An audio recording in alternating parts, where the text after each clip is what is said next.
Boa tarde, amigos. A série MPB na ABL encerra hoje a sua trajetória deste ano com chave de ouro. O pianista Arthur Moreira Lima aceitou o convite que fizemos para apresentar um repertório magnífico que vocês vão adorar.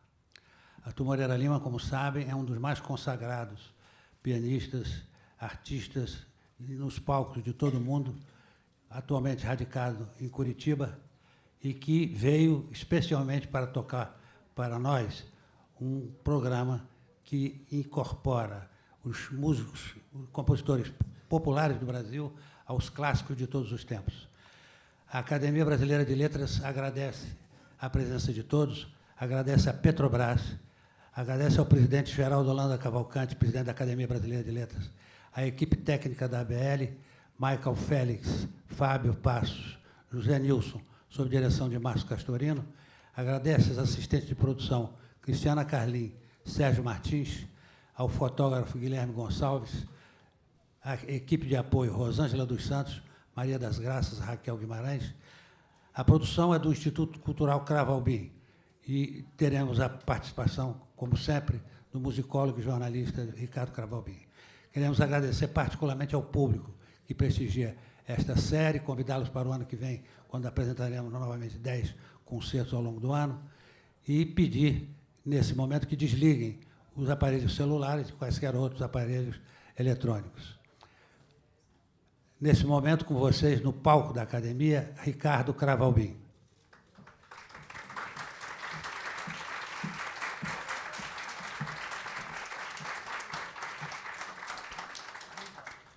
Meus amigos, muito boa tarde. Nós hoje encerramos o nosso MPB na BL, um projeto absolutamente bem-sucedido, não é? Feito expressamente para vocês, pela atenção e cuidado da diretoria, da presidência da Academia Brasileira de Letras, especialmente presidida agora por Geraldo Holanda Cavalcante, com a Secretaria-Geral do Domício Proença, que são pessoas, junto com toda a diretoria, extremamente atentas à arte que se faz no Brasil. E a arte que é preservada a partir desses espetáculos para o futuro, para outras gerações, a partir de gravações especiais. E hoje nós encerramos este ano de 2014 com um grande momento. Um momento que significa a exegese do prazer, da fruição da música de sempre, popular, erudita, o que seja, mas é a grande música que Arthur Moreira Lima toca. Ele que é consagrado no mundo inteiro, possivelmente, segundo a crítica, o maior representante do romantismo pela virtuose, pela capacidade de fazer aquilo que sente da melhor maneira e da maneira mais original, tocando em todas as salas do mundo, com as grandes orquestras do mundo, nos grandes maestros do mundo. Eu tenho grato prazer de apresentar-lhes agora, para, naturalmente, a recepção calorosa de vocês, este brasileiro que nos orgulha, este carioca de 4 costados e que é um gênio, Arthur Moreira Lima.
Vale, desde logo, informar que o nosso Arthur, como virtuoso, ele começa cedíssimo, né? 6 anos de idade ele já começa no piano, e aos 9 você já toca concerto, não é, Arthur? Com orquestra, tinha o concerto em Lá maior de Mozart, Köchel 488. Havia um concurso para tocar com a orquestra sinfônica, e eu fui aprovado nesse concurso e ganhei o prêmio, e o prêmio era tocar com orquestra.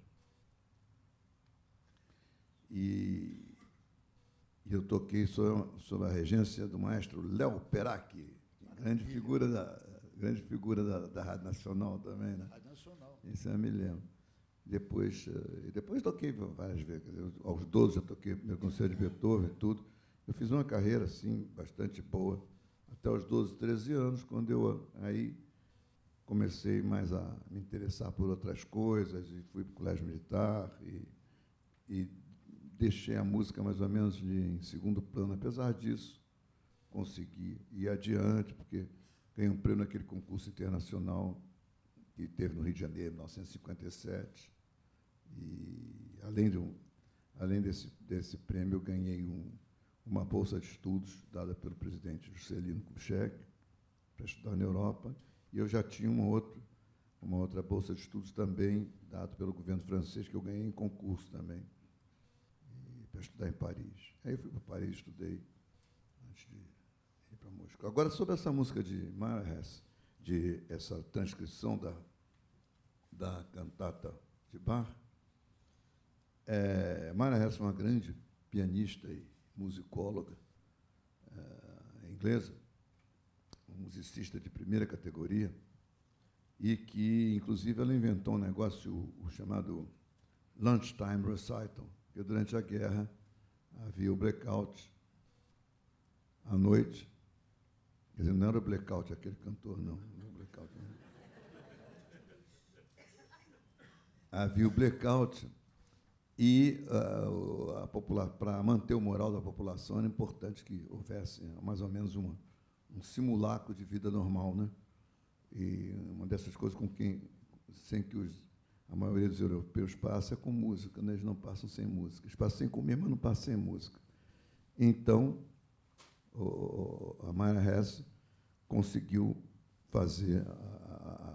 organizar esses concertos do meio-dia, né? Concertos justamente essa hora, Lunchtime Recital. Esse aqui é um Lunchtime Recital, por isso que eu me lembrei que quem inventou essa história de Lunchtime Recital foi a Mara Hess. E essa transcrição ela ouviu em St. Peter's Cathedral, durante uma cerimônia religiosa, e ficou entusiasmada de fazer uma transcrição para piano. Chegou em casa, experimentou, e fez. E essa transcrição faz parte do repertório de quase todos os pianistas. Realmente ela ganhou o gosto do público e dos pianistas. Ela, aliás, é feita com muita maestria e com um excelente, maravilhoso bom gosto também. Agora, o repertório de Arthur Moreira Lima é extensíssimo, e ele é celebrado no mundo inteiro quando toca naturalmente. Mas há especialmente uma preferência de um público muito extenso para Chopin, né? Isso é porque, não sei, depende até de tamanho de mão, de formato de mão. Eu, quando estive na Polônia, para fazer, inclusive, o concurso Chopin, onde eu fui premiado,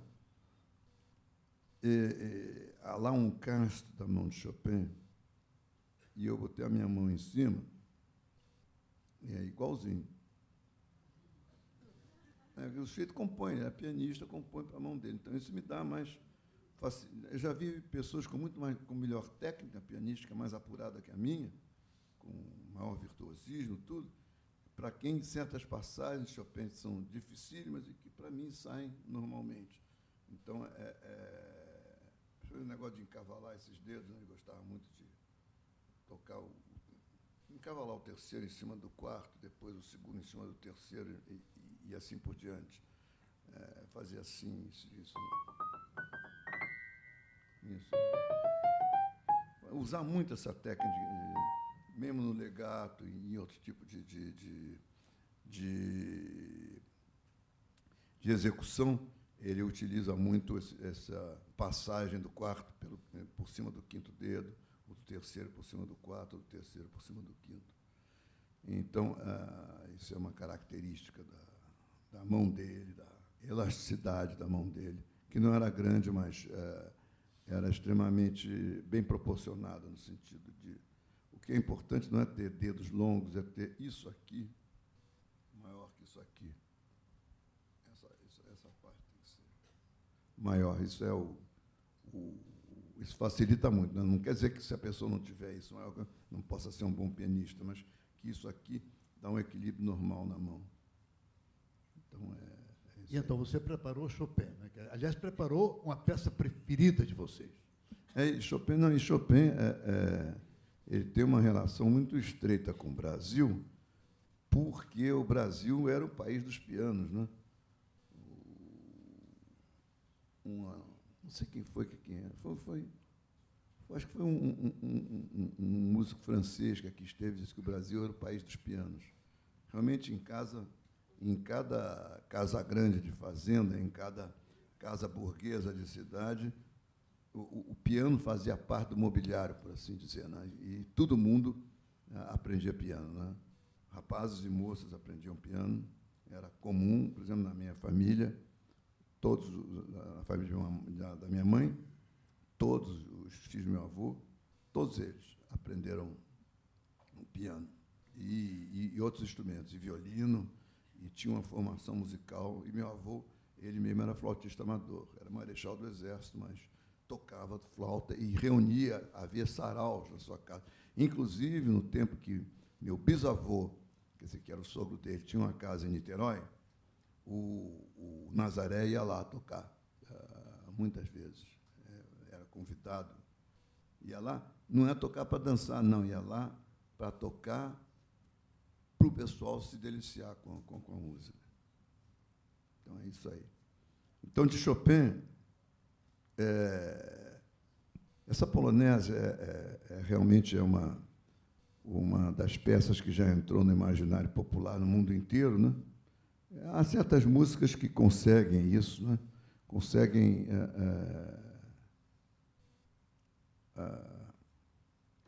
por exemplo, algumas músicas populares também que atravessam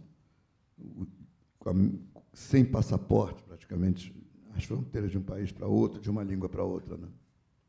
E Chopin, entre as músicas de Chopin, a polonese talvez seja a mais popular.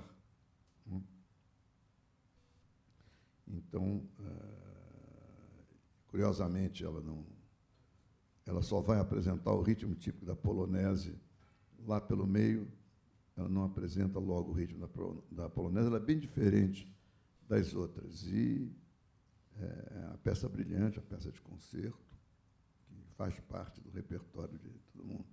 E, curiosamente, eu não toquei essa polonese no concurso Chopin, não.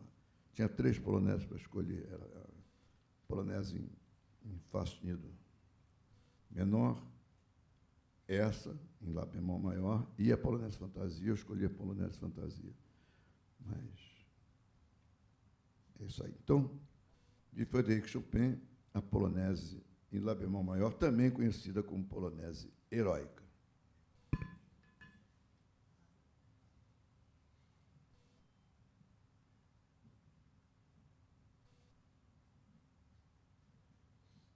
Esse microfone está no seguro?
O nosso auditório da ABL vira exatamente agora, meio-dia desta quarta-feira, uma sala de concerto mundial, porque o Arthur Moreira Lima é um pianista universal, não é? Ele escolheu, aliás, teve o bom gosto de escolher 3 peças preferidas de todo o público no mundo inteiro, já começando com Bach, seguindo com Chopin, e encerrando com o mais preferido de Beethoven, que é a Sonata ao Luar, não é?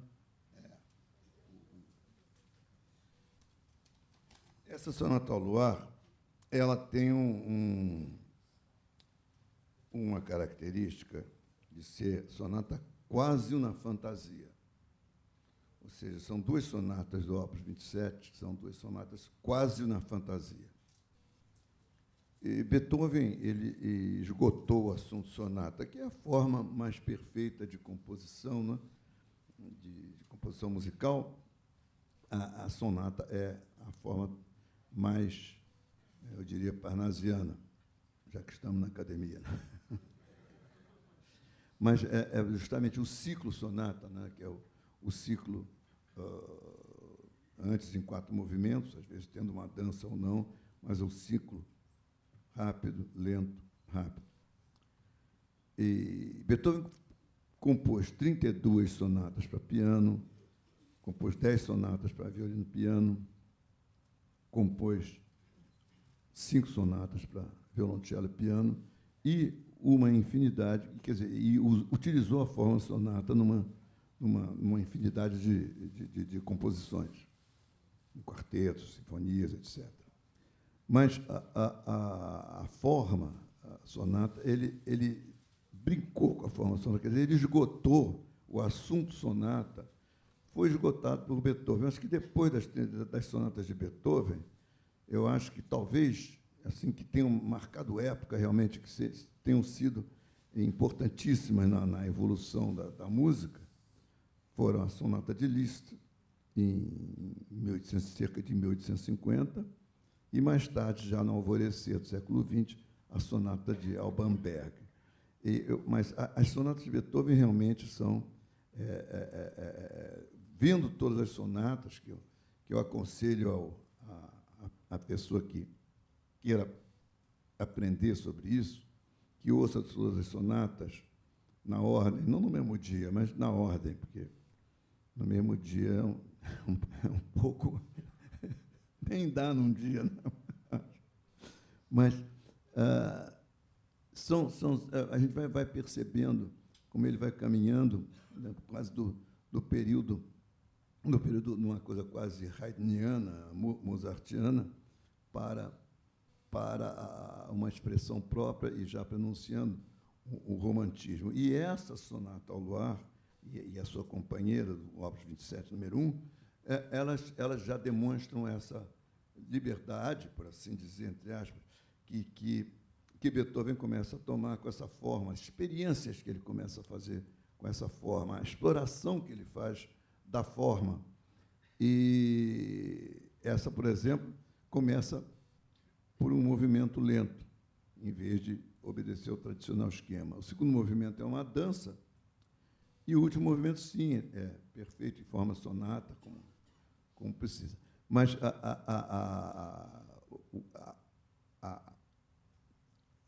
a poesia que se desprende disso, inclusive o título, não foi dado por Beethoven, o título foi dado pelo editor, porque, naquela época, os músicos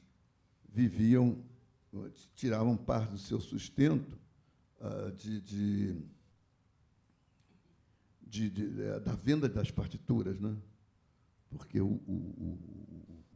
era uma fonte de renda para o músico, a venda de partitura. Fazia-se muita música em casa, claro, e depois Beethoven já deixava que tomasse algumas liberdades com suas obras. No caso, ele tinha um bom espírito comercial. O editor achou que lembrava o primeiro movimento lembrava o luar, quem já esteve na região. aqueles lagos austríacos, lindíssimos, aquela região dos lagos austríacos, lá para os lados de Salzburgo, né? Isso, tinha uns lagos cor-de-rosa, tem umas coisas lindas, realmente. E um luar naquilo realmente é muito bonito. E ele achou que lembrava e botou o título Sonata ao Luar. Beethoven também não se... Porque nenhuma dessas sonatas de Beethoven, a Aurora, a Passionata, nada disso foi ele que botou. Ele só botou o título numa sonata, que é Les Adieux, opus 81A. As outras foram todas postas pela... Foi consagrado pelo uso, né? É que outro negócio. O uso consagrou o título dessa música de Sonata ao Luar. E tanto é que tinha a ver que o próprio compositor, acho que se ele achasse inadequado, ele diria qualquer coisa. Mas eu acho curioso que poucas pessoas... Quer dizer, isso não é uma coisa muito sabida, é mais uma curiosidade de almanaque, assim, mas é curioso ver também, até pelas próprias anotações, Beethoven sabe-se muita coisa dele, pelo fato dele ser surdo, ele tinha os cadernos de conversação, né? E daí tirou-se muita coisa. Né? Bom, então, de Ludwig van Beethoven, sonata quase na fantasia, em dó sustenido menor, opus 27, número 2, ou, como quiserem, sonata ao luar.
maravilha, né?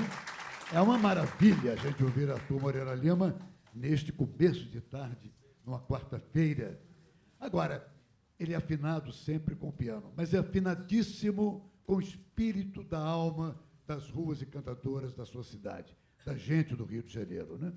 Quer dizer, diferentemente de alguns artistas que usam casaca em cena e depois continuam a usá-la 24 horas por dia na sua vida comum, o Arthur despe-se com grande facilidade para o povo. Ele sai de um concerto no Teatro Municipal de casaca e usa com a maior tranquilidade pelas ruas de Ipanema, Leblon, da Urca, uma bermuda. Você é certamente o grande amante da cidade, não fosse fluminense, aliás, de 4 costados. Plateia distinta, hein? Plateia distinta, porque em outros lugares, quando dizem isso, tem umas vaias. Aqui não. Você viu os aplausos gerais de quem vaiou o Fluminense. Agora, meu querido Arthur, eu gostaria de lhe pedir, pela hora que corre, aliás, é um certo incômodo a gente ter que, de alguma maneira, se limitar a uma hora determinada. Para se ouvir e se conversar com o Arthur Moreira Lima, a gente precisaria, para o nosso gosto pessoal, ter pelo menos 3 horas, que seria ótimo. Talvez não para ele, mas para nós seria ótimo, né? Agora, diga-me, Arthur, você escolheu Radamés Inátali agora para continuar, a partir deste momento, de Beethoven, com música brasileira, o que fez muito bem. E você escolheu de logo o nosso querido Radamés. Né? O Radamés fez com a música popular urbana o que Villa-Lobos fez com a música folclórica. E seu valor ainda está para ser reconhecido devidamente. Ainda tem que se recolher muita música, se fazer um museu adequado para a genialidade de Radamés Inátali. E ele chamava o piano de tu, né? Gaúcho, né? O piano para ele era tu, né? Tinha a maior intimidade com o piano, o máximo de efeito com o mínimo de notas. Isso ele obtinha. E coisa muito curiosa, quase não usava pedal. Fazia tudo com os dedos mesmo. Era uma figura inesquecível, uma das maiores figuras da nossa cultura, eu diria. Bom, agora eu queria fazer uma retificação, já que falamos em Rio Grande do Sul, onde ele nasceu. O Ataíde falou que eu morava em Curitiba. Uma pequena retificação. Eu gosto muito de Curitiba, mas eu moro em Florianópolis. Mas, não, a minha senhora está aqui e é de Florianópolis, mais do que isso. Senão ela ia querer fazer, talvez, a retificação. É só vocês procurarem, a mais bonita que tiver aí, a mais bonita mulher que tiver aí é a minha. Arthur, então, eu pediria, se não fosse lhe pedir muito, 2 contas. Já que a hora corre rapidamente, preparou ele 3 temas lindíssimos de Radamés. Seria possível você tocá-los um após o outro? Claro. Eu posso até, em vez de 2 contas, tocar uma só. Besteira, né? A gente sai perdendo, mas tudo bem. Não, estou dizendo das 2 contas. Claro. É um clássico do Radamés, foi gravado, inclusive, pela Nelly Martins, pianista e mulher dele, nos anos 50. Uma gravação linda, 2 contas. Fala mais dessa música, cara.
Maravilha, Arthur. Beleza. Eu, como devoto e amigo de Radamés, tanto quanto, por exemplo, Tom Jobim e Pixinguinha, devotos de Radamés, a gente fica muito feliz em ouvir essa declaração do nosso Arthur Moreira Lima em relação à perenização de Radamés e a injustiça que Radamés sofre até hoje de não ter maior aclamação que deveria. Agora, você que gosta tanto de Radamés, gosta também de Astor Piazzolla, não é? Esse era meu amigo pessoal também. Bom, só vou contar uma história para dizer que ele tinha um humor portenho, assim, cortante, sabe? Imediato e rápido, né? Isso foi há muitos anos atrás. A gente estava conversando, foi no dia que ele me conheceu. E ele disse, Arturo, o que edad tenés? Aí eu disse, 38. Ele disse, te perguntei a edad e não a temperatura, animal. E por aí. Rolava a noite dizendo besteira. Quando a gente se encontrava, primeiro ficava uns 20 minutos dizendo besteira, depois começava a falar sério. Mas era uma grande figura. Esse era inesquecível. E esse Adiós Nonino, eu toquei para ele, eu cismei que eu ia tocar essa música, porque ele já tinha, quando eu fui tocar no Festival de Moscou, das Olimpíadas, de 1980, eu fiz uma segunda parte, Villa-Lobos e Piazzolla. E o Piazzolla disse que ia compor uma música, que já estava haciendo uma música, especialmente, que não sei o quê, que sejou. Aí, nada dele dizer. Ele disse, mas pelo menos, manda o título. Aí, naquela época, era difícil falar por telefone, e nós tínhamos uma amiga comum, uma argentina que morava em São Paulo, essa época eu morava em São Paulo. Aí, um domingo de manhã, a Mirta, ela se chamava, bate, bafurida, né? Recém hablé com Nástor. Eu disse, e aí? Ele disse que ponga no programa, sencillamente, Astor Piazzolla, tango. Maravilha, né? Eu até hoje não sei se ele estava me gozando ou se ele... Mas o Adiós Nonino, essa transcrição maravilhosa que eu considero, foi feita por Laércio de Freitas, grande compositor brasileiro. Grande chorão, grande pianista. E arranjador. E que arranjador, maestro, é uma figura também... Ele também endeusa o Radamés. Também o Radamés chamava ele de gênio. Disse, esse homem é gênio, esse homem é gênio. Deixa na mão dele que está bom. Isso aí eu me lembro. Bom, então, de Astor Piazzolla, Adiós Nonino, que ele fez em homenagem ao pai dele, quando soube que o pai tinha morrido. Ele fez essa música, ele estava fora, estava na República Dominicana, recebeu notícia, se trancou no quarto de hotel e fez essa música, que é uma de suas obras-primas.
Amigos, dentro da alma de um concertista virtuoso e conhecidíssimo e reconhecido no mundo inteiro, se explicita sempre a alma de um carioca fraterno, original, como somos os cariocas.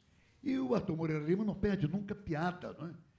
Já que nós não temos muito tempo, eu vou me permitir, se você concorda, em dizer o seguinte: certa feita, ele foi apresentado ao então ministro das Relações Exteriores, o ministro e diplomata Vasco Leitão da Cunha, assim, Vasco Leitão da Cunha, e o Arthur retruca, Fluminense, Arthur Moreira Lima.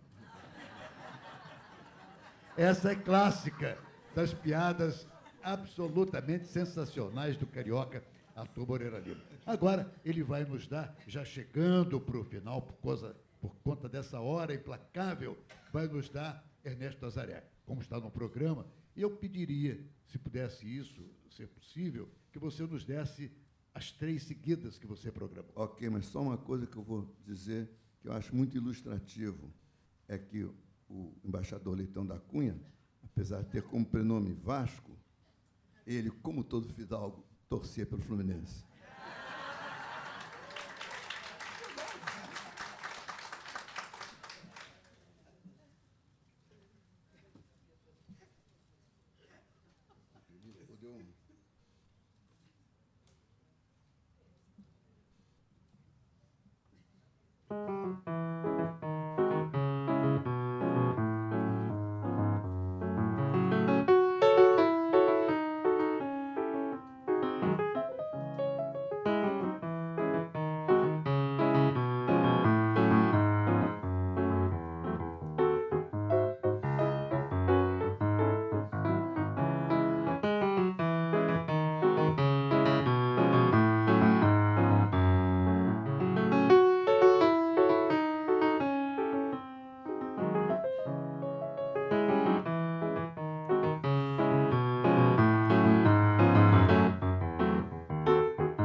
Essa petência do nosso Arthur Moreira Lima para a preservação, para o resgate e para a divulgação, inclusive no exterior, da cultura brasileira, sempre emociona. Aliás, Arthur, eu lendo recentemente um ensaio biográfico sobre ele, escrito pelo Érico Nepomuceno, eu vi que foram encontrados alguns momentos de frases muito interessantes. O jornal Le Suisse emite a seguinte: o Pelé do piano. Outro, o piano que fala. Ou seja, tudo isso mostra a grandíssima, larga, intensa e profunda dimensão do nosso Arthur Moreira Lima. Parabéns. Obrigado.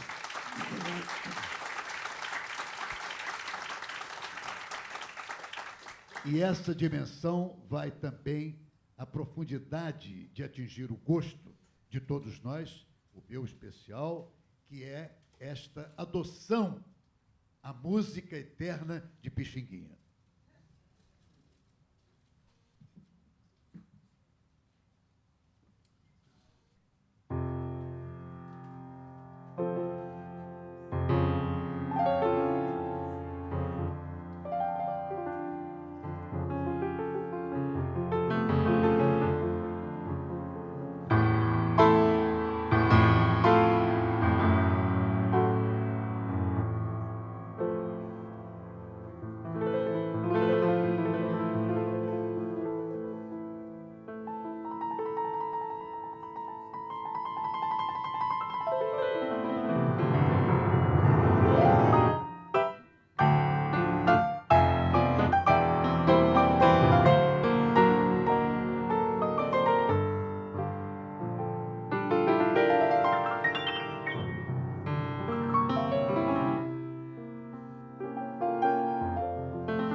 Carioca Universal, Arthur Moreira Lima.